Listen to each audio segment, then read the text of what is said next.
Welcome to Chamber Champions. I'm Derek Miller with the Salt Lake Chamber, Utah's voice for business.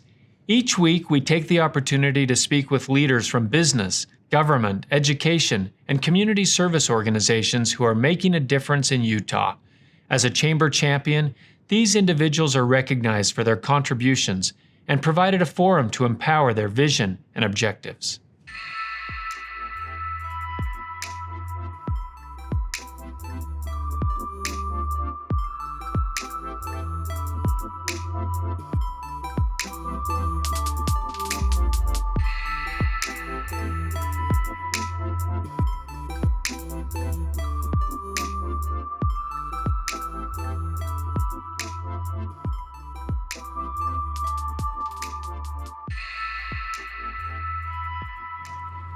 Today we're joined with Ben Kolendar, the Director for Economic Development in Salt Lake City. Ben, thanks for joining us. Thank you, Derek.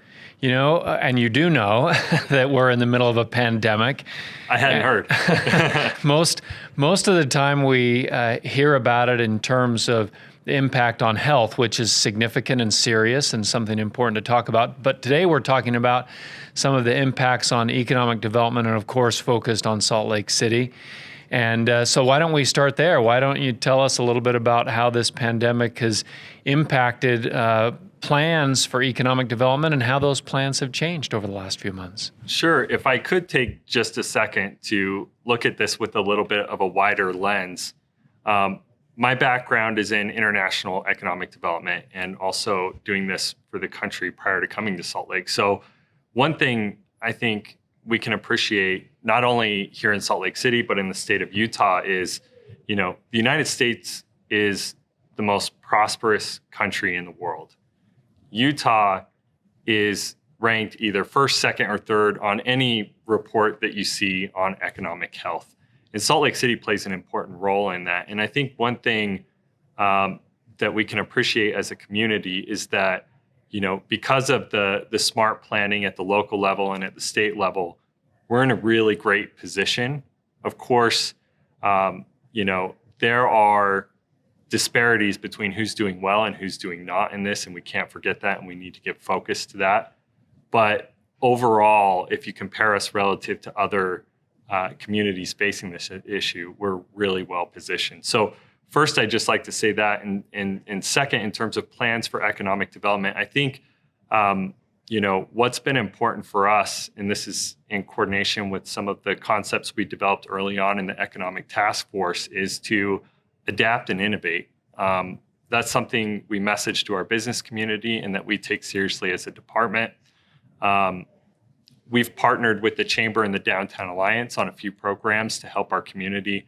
One was the Tip Your Server program with Ty Burrell. Great program. Ty came in early and said, "I really, my heart's in with our servers in our community. They're going to be hit really hard because of this." We partnered with the Downtown Alliance. Mayor Mendenhall came in on that as well, and really got that $500 to our local servers, more than 1,200 in total, which made a big impact in their lives. So programs like that, like the emergency loan program that bridged many businesses to the SBA and the resources there, as well as the open streets concept and how can we be innovative as a city to allow our businesses to have more space to operate so that their bottom line, it pencils for them to open up. That's important for us. I really like that you addressed both what was done initially when we were all of us trying to figure out what we were dealing with and how we were going to deal with it. It certainly took a lot of adapting and a lot of innovating. I also like the fact that you talk about the future, because we know that challenges bring opportunities that we didn't necessarily expect.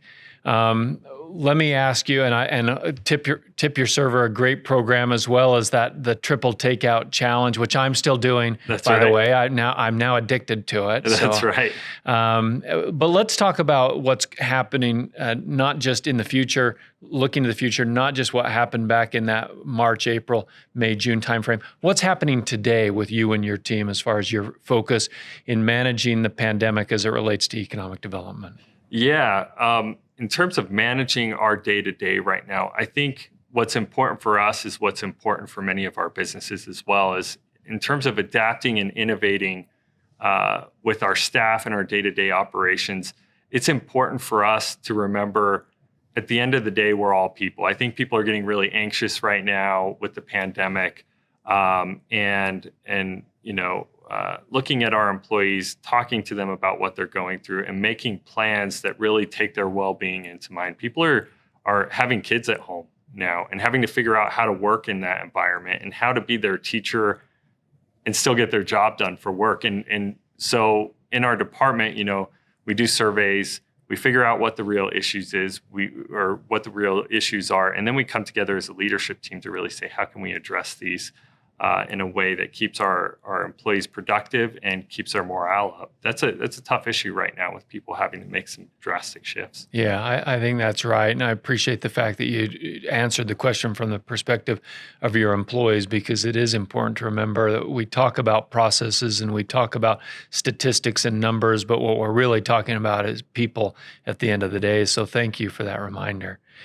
One of the things I wanted to ask you about, because you're really boots on the ground, you and your team, as it relates to economic development and activity in Salt Lake City, which is not just the capital city, but also the economic engine for the state of Utah. Give us a snapshot of what's happening in the economy in Salt Lake City. Yeah, I think what we're seeing in Salt Lake City is pretty similar to what we're seeing as a whole in the country right now. What's great in terms of development is we've seen the construction industry pick up. We've seen jobs increase. We've seen projects increase. We saw a little bit of a stall in the beginning, but we see that sector now picking up, whether it's housing, whether it's commercial development. Across the board, there's a lot of uptick in the economic activity there. There are some upticks in terms of manufacturing and logistics as well. But where we see a lot of the decreases, and this goes to the pandemic hasn't really hit everyone equally. It's an imbalanced effect.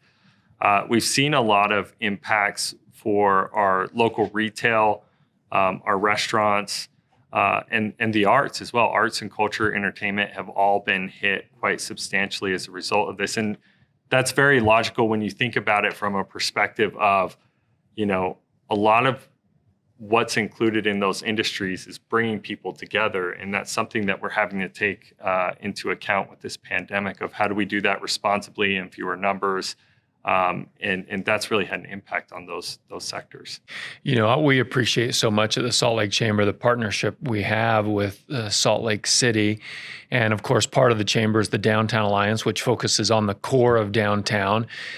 So in addition to being president of the Salt Lake Chamber and Downtown Alliance, I'm also a resident of Salt Lake City. And so I, see what's happening downtown. I live very close to downtown on Capitol Hill. I don't know if you felt this way. If you did, you don't have to confess it. But speaking of construction, I remember we have so many construction projects that were just getting out of the ground. And in March and in April, when I would drive from my home on Capitol Hill down here to downtown to my Salt Lake Chamber office, I would see those projects. As you referenced, nothing was happening on them. And I thought, this is my confession part, I thought, oh no, I hope we don't have these projects sit here for a year, 2 years, 3 years. So I was so glad over the summer to see the construction workers, the crews coming back to work, see those projects move forward. Super excited about that. But as you mentioned, we still have parts of our city, parts of specific industries that are still suffering. And one of the ways that we're trying to help those specific industries, and again, those people, as you reminded of, is the Stay Safe to Stay Open campaign.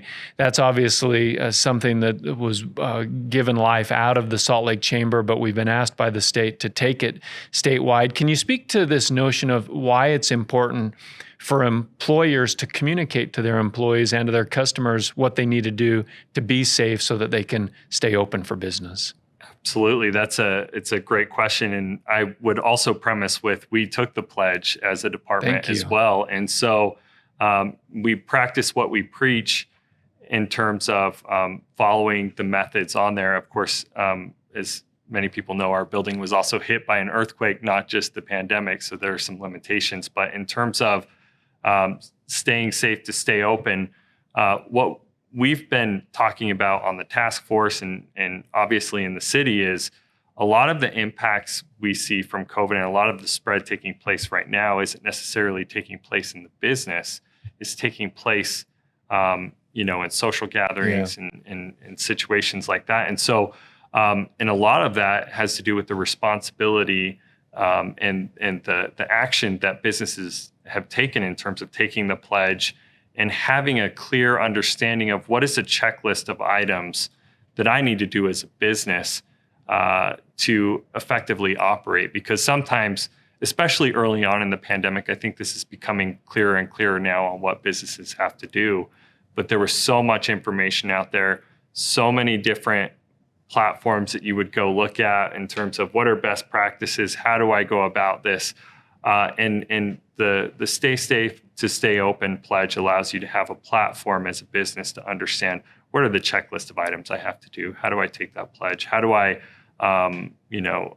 get my business operations up and going again? And so it's a great platform the Chamber's put together. Thank you. And I think the good news for all of us is, we're so much wiser now. Well, let's say smarter and hopefully wiser than we were 6 months ago.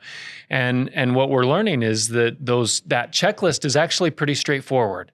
There's certainly details that businesses have to apply and adapt in their own unique situations, but the fundamentals, are pretty straightforward and pretty solid. We can all feel really blessed that in spite of the pandemic and the health consequences, which are significant and for many people severe, that for the large part of us, it's just a matter of hygiene, social distancing, wearing masks. It's pretty straightforward. And I always say, seldom in life is the most effective thing you can do also one of the most or one of the easiest things you can do, but that's certainly what we're dealing with here. Ben, let me ask you one last question. We talked earlier about how this pandemic has shifted people's attention. It's created challenges. It's also created opportunities. Tell us something that we haven't talked about that you're excited about on the horizon as it relates to economic development in Salt Lake City. Yeah, that's a great question. One of the things I'm most excited about is the Mayor's Tech Lake City initiative. So she came into office in early 2020. Great timing, by the way. She's faced a lot. She's faced a lot in that time. And I think one thing, we're a little slower than we would have otherwise have liked to have been. But in terms of the Tech Lake City initiative, we have some exciting news coming out. We have a lot of energy behind particularly life sciences. In that industry, I think nationwide, there's a big movement to encourage life sciences. But we have something special here in terms of the diversity, in terms of what we have as a strength in terms of collaboration at the local and state level. And I think we're going to use that strength in a real way to unlock some economic potential, especially in healthcare innovation. And so we're going to see some announcements coming out here in the near future. But that's one thing I think that is important for our economic recovery. And I think when we think about economic recovery as well, I think we are keeping in mind, especially with this initiative, some of those disparities that exist. I think the industry is passionate about really not just thinking about a bottom line, but how do I impact this community in a positive way? And I think COVID has brought to light some opportunities that really help to think about what are the needs that exist in the city and how can they contribute, not only as it pertains to their product or their offering that they're putting out as a business, but what's happening locally. How are people being employed?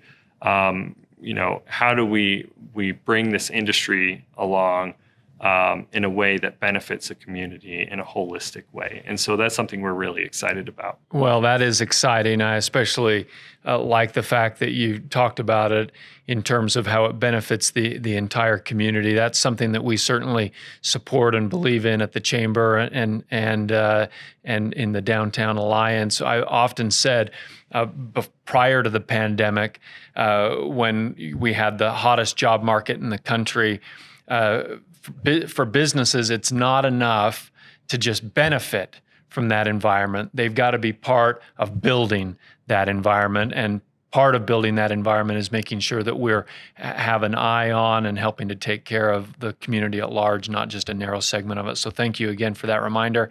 And thanks for joining us today. Thank you, Derek.